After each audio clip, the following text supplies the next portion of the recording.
Now I'd like to say a couple words about training drills. One of the most common forms of training drills is the multi-feed shuttle drill, in which the coach holds a bunch of shuttles in one arm and he uses the other arm to throw the shuttle across the net, and the student obviously has to try to retrieve it, all the while making sure that the student returns to the center of the court or his base after he hits it. And Jeffrey is going to show you how to hit these shuttles.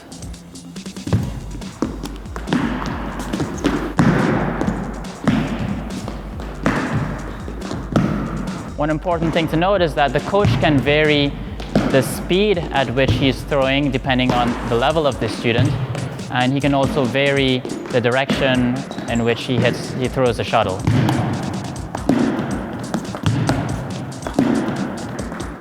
A slight variation of the multi-feed drill is when the coach instead uses a racket instead of throwing the shuttle. In this way, he's able to hit the shuttle a little bit further to the back so the student can cover more court. This is a little bit more advanced training and it's a great workout. And that's your multi-feed drill. The things you need for the short serve would be a racket, a birdie, and of course a proper standard court to practice on.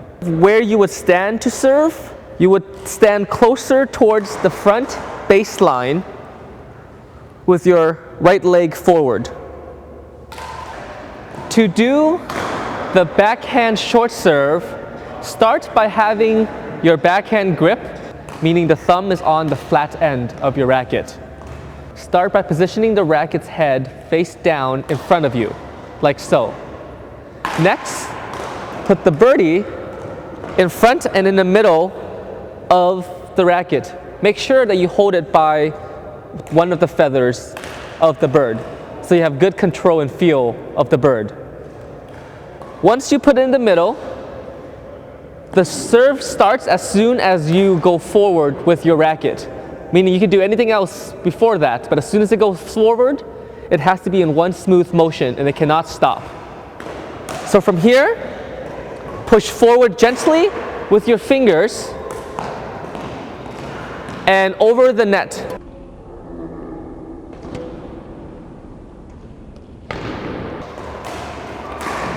To do the forehand short serve, start by positioning your right foot in the back and your racket face down. From here, hold the bird with one feather in front of you, like so.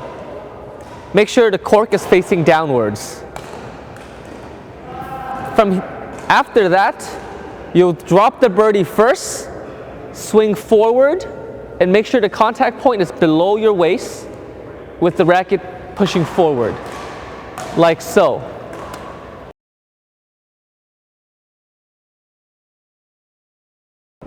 To execute a smash shot, start off with an offensive stance, meaning that your dominant leg, so if you're right-handed, your right foot is in the back, and the weight is on the right foot.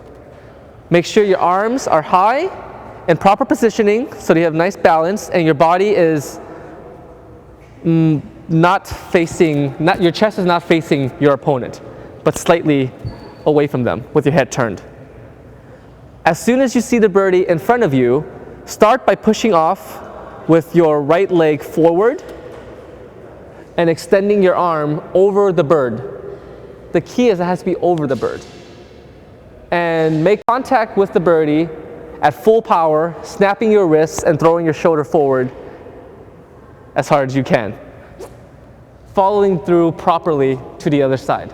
Start in offense position and wait and get the birdie at its highest point.